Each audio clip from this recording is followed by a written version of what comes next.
হযরত আলী রাদিয়াল্লাহু আনহু ডেকে বলেন, এখানেই শেষ নয়, মরুভূমির মধ্যে চলতে গেলে আমরা যখন পিপাসার্ত হয়ে যাই, শুধু ধুধু মরিচিকা, বালি আর বালি, পানির সন্ধান নাই। সে অবস্থায় আমি যেরকম পিপাসার্ত হয়ে যাই, আমার কাছে আমার জীবন বাঁচাবার জন্য মিষ্টি সুপেয় পানি দরকার। ওই অবস্থায় আমার কাছে যত বেশি প্রিয় পানি পান করা, তৃষার্ত অবস্থায় আল্লাহ নবীকে আমি এর চেয়েও, ওই মিষ্টি পানির চেয়েও, তৃষ্ণার্ত অবস্থায় পানি পান করার চেয়েও আল্লাহর নবীরে বেশি ভালোবাসি। আল্লাহু আকবার বলি। রাসূল করিম সাল্লাল্লাহু আলাইহি ওয়াসাল্লামের সাহাবীদের গুণের শেষ নাই। এর মধ্যে মহিলাও আছে, পুরুষও আছে, ছোট বাচ্চাও আছে। আল্লাহু আকবার বলেন। এর মধ্যে গরিবও আছে, এর মধ্যে ধনীও আছে, সমস্ত পর্যায়ে। এক সাহাবীর নাম ছিল আবু ওবায়দা ইবনে জাররাহ রাদিয়াল্লাহু আনহু। সাহাবীর নাম কি? আবু ওবায়দা ইবনে জাররাহ। আবু ওবায়দা ইবনে জাররাহ রেখে বলে, ইয়া রাসূলুল্লাহ, ইয়া হাবিবাল্লাহ, কোন দিন আপনার জন্য আমি আপনার সাথী হব, সঙ্গী হব, মেহেরবানি করে আপনি আমাকে কবুল করে নেন। আল্লাহর নবী কয়, যা, কবুল করলাম। হযরতে সিনান ইবনে মালিক রাদিয়াল্লাহু আনহু ডেকে বলে, হে রাসূল, কোন দিন বাতিলরা যখন আপনার বিরুদ্ধে দুশমনি করবে, কোন দিন আমি আপনার সাথে আপনার সহযোগী হয়ে আপনাকে হেল্প করব। আল্লাহ নবী ডেকে বলে, সিনান ইবনে মালিক রে, যাও, তোমাকে আমি কবুল করলাম। সুবহানাল্লাহ পড়েন। ছোট্ট নাবালক সাহাবী তারা রেখে বলেন, ইয়া রাসূলুল্লাহ, ইয়া হাবিবাল্লাহ, আপনার সাথে বাতিলের বিরুদ্ধে সংগ্রাম করতে চাই, যুদ্ধ করতে চাই, কিন্তু আপনি কি আমাদেরকে কবুল করলেন? কবুল করব কিভাবে? তোমাদের তো মাপে সোলজারদের মাপের মধ্যে তো পড়তে হইব। সুবহানাল্লাহ পড়েন। সৈন্য মুজাহিদ যুদ্ধের ময়দান নেওয়ার একটা মাপ আছে না? আল্লাহর নবী ডেকে বলে, যাও, স্কেলের উপর যাও, স্কেলের সাথে ঘেঁষে দাঁড়াও, দেখি তোমার লম্বা হইছো কিনা। সাহাবী মুআজ ছোট্ট রাদিয়াল্লাহু আনহু স্কেলের মধ্যে গেলেন, গিয়ে দেখেন 2-3 আঙ্গুল পরিমাণ শর্ট হয়ে যায়। আল্লাহ নবী ডেকে বলেন, তুমি তো মাপে পারো না, কিভাবে যুদ্ধে যাইবা? মুআজ রাদিয়াল্লাহু আনহু ডেকে বলে, ইয়া রাসূলুল্লাহ, আবার নজর করে দেখুন। রহমতের নবী নজর করে দেখেন, এবার মুআজের মাথা স্কিলের পরিমাণ পরিপূর্ণ হয়ে যায়, যুদ্ধের জন্য ফিট হয়ে যায়। আল্লাহর নবী ডেকে বলেন, কি ঘটনা কি? নিচের দিকে তো আর চাই নাই, নিচের দিকে চাই দেখে পাও লম্বা করে দিছে এইভাবে। সুবহানাল্লাহ পড়ে। এই যুদ্ধে যাওয়ার তোমার কত আগ্রহ, তুমি পাও সমান করো। কয়, হুজুর, পাও সমান করলেও আমি শর্ট হলেও আমার কিন্তু শক্তি বেশি। কয়, আমার বড় ভাই টিকে গেছে, আমি যদি না টিকি তাইলে তো আমার দুর্ভাগা, আমার হতো, আমি কপাল খারাপ। কয়, তাইলে তোমাকে যুদ্ধে দিব কিভাবে? তুমি তো মাপে পড়ো না, আমাদের একটা রসম, একটা রেওয়াজ, একটা সিস্টেম আছে। কয়, শক্তি বেশি আমার। সুবহানাল্লাহ পড়ি। কয়, ভাইয়ের সাথে কুস্তি লাগাই দেন। মুআজ, মুআউবিস 2 ভাই। আল্লাহ রাসূল কয়, দেখো দেখি, তাহলে দেখি কারো শক্তি বেশি। এবার মুআজ এবং মুআউবিস রাদিয়াল্লাহু আনহুমা উভয়ই মল্ল যুদ্ধ করছে। হ্যাঁ, একজনে আরেকজনকে ধইরা। এখন মুআজ, মুআউবিস 2 ভাইয়ের মধ্যে একজন যেটা নিচে পড়ে গেছে, এটা কয়, ভাইরে, আমার তো শক্তি কম, তুই তো টিকা গেছ, এখন তুই একটুখানি আমার নিচে আইসা পড়। সুবহানাল্লাহ। আল্লাহ নবী কয়, ঠিক আছে, যাও, শুধু তোমাদের জন্য পারমিশন দিলাম। আল্লাহু আকবার। বন্ধুগণ, এইভাবে সাহাবীদের গুণের কথা শেষ নাই। উহুদের যুদ্ধে আল্লাহর নবী সাল্লাল্লাহু আলাইহি ওয়াসাল্লাম ডেকে বলেন, আবু উবাইদা ইবনে জাররাহ, একদিন না কথা দিয়েছিলাম তোমার সাথে তুমি আমাকে হেল্প করবা? নজর করে দেখো আমার উপরে তালহা পড়ে আছে। তালহা আবি তালহা আনসারী, তার শরীর তীরন্দাজরা তীর মেরে মেরে ঝাঁঝরা করে দিচ্ছেন। পুরো শরীর তীরের ছিদ্র করে দিয়েছে আবু তালহাকে। আবু তালহার পক্ষে কি আমাকে আর হেল্প করা সম্ভব? আবু বাইদারে, নজর করে দেখেছো আমার চেহারা ক্ষতবিক্ষত হয়ে গেছে প্রস্তরাঘাতে, পাথরের আঘাতে। এখানেই শেষ নয় রে আবু বাইদা, আমার মাথার লোহার হেলমেট আমার মাথার ভিতরে ঢুকে গেছে। নজর করে দেখুন আবু বাইদা, সামনের দাঁতগুলো আমার পাথরের আঘাতে জমিনের মধ্যে পড়ে গেছে। সিনান ইবনে মালিক ডেকে বলে, ইয়া রাসূলুল্লাহ, কথা দিয়েছিলেন আপনাকে হেল্প করার জন্য।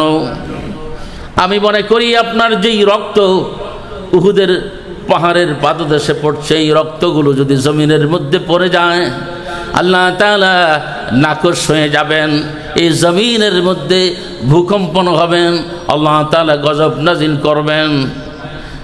আমি আপনার রক্তগুলো চেটে চেটে খেয়ে নিলাম। আল্লাহর নবী ডেকে বলে, আবু তালহা রে, আমার রক্ত যার পেটে যায় সে জাহান্নামের আগুন থেকে মুক্ত হয়ে যায়। হযরতে আবু বকর গেছেন আল্লাহর রসুলের কাছে।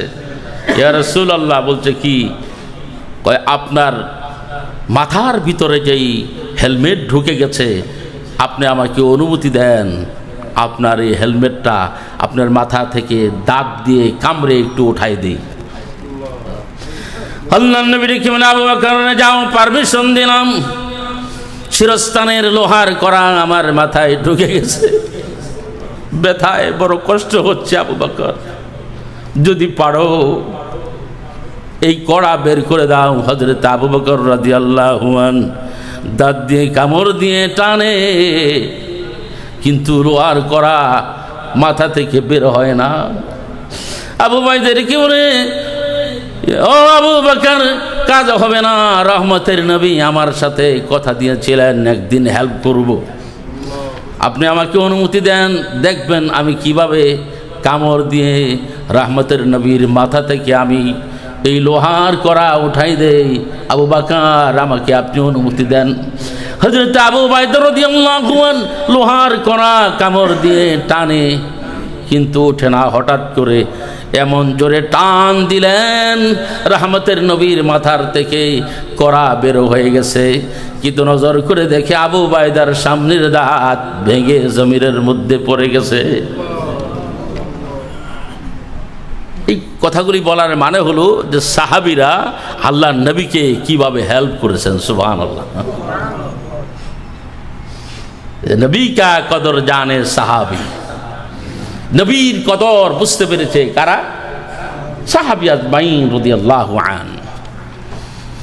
এজন্য নবী সাল্লাল্লাহু আলাইহি ওয়াসাল্লাম বলেন, আলাইকুম বিসুন্নতি ওয়া সুন্নাতিল খুলাফায়ে রাশিদিন আল মাহদিয়িন। তোমাদের উচিত যেন আমার সুন্নাতকে আঁকড়ে ধরো এবং আমার খুলাফায়ে রাশিদিনের সুন্নাতকে তোমরা আঁকড়ে ধরো। আমার সাহাবীদেরকে তোমরা বিআইয়িকুম ইক্তাদাইতুম ইহতাদাইতুম, তোমরা যে কেউ আমার কোন সাহাবীকে ইক্তেদা করবা, তোমরা হেদায়েত পেয়ে যাবে। সুবহানাল্লাহ পড়ি। হযরত রাসূল করিম সাল্লাল্লাহু আলাইহি ওয়াসাল্লাম ডেকে বলেন, হযরত আলী তুমি কোথায়? আল্লাহর নবী ডেকে বলে, ইয়া রাসূল। হযরত আলী ডেকে বলে, ইয়া রাসূলুল্লাহ, উহুদের ময়দানে শয়তানে মারদুদ খবর দিয়েছে কুতিলা মুহাম্মদ আমিন নাকি মারা গেছেন, শহীদ হয়েছেন। পুরা উহুদের জমিন আমি তন্ন তন্ন করে খুঁজেছি, আপনাকে পাই নাই। আল্লাহ তাআলার হাজার শুকর, আপনি উহুদের গুহার মধ্যে পড়ে আছেন।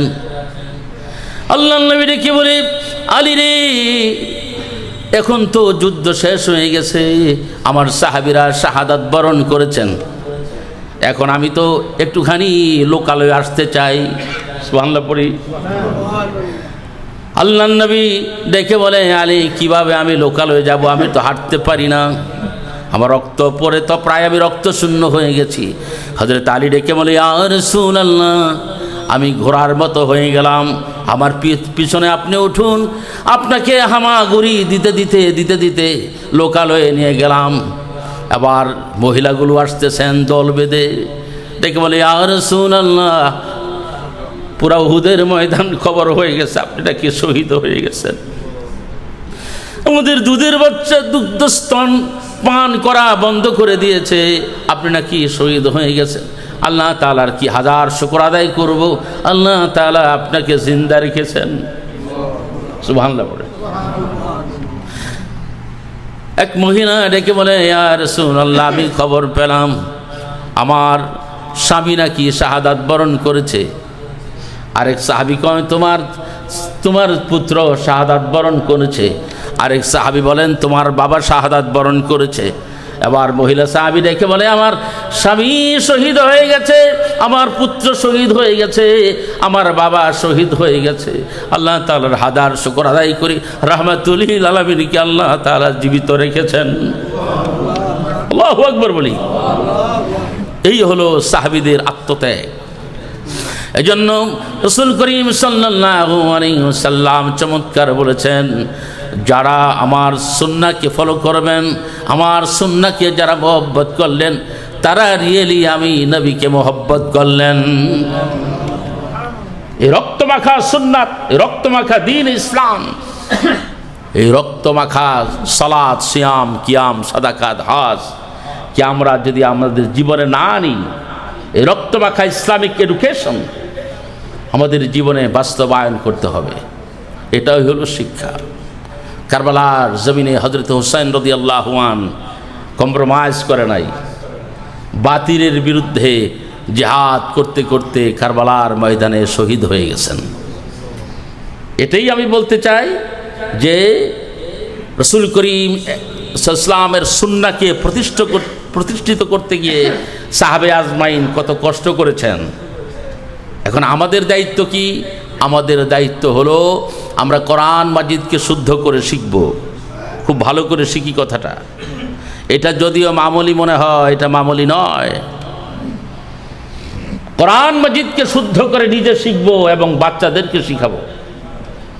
ইসলাম সম্পর্কে ন্যূনতম একটা প্রাইমারি একটা বেসিক নলেজ আমাদের থাকতে হবে। কোরআন হাদিসের ন্যূনতম কিছু মাসাইল আমাদের জীবনে এই দেশে থাকতে হবে। নাহলে এই দেশে কোনটা হক, কোনটা বাতিল, কোনটা হালাল এবং কোনটা হারাম, এর মধ্যে আমরা এবং আমাদের বাচ্চারা আমরা ডিফারেন্সিয়েট করতে পারবো না। আমি এটাই এনকারেজ করি, এই দেশে কমসে কম এগুলো যদি আমরা নিজে না জানি এবং আমাদের বাচ্চাগুলোকে না শিখাই, এদেশে থাকা জায়েজ হবে না।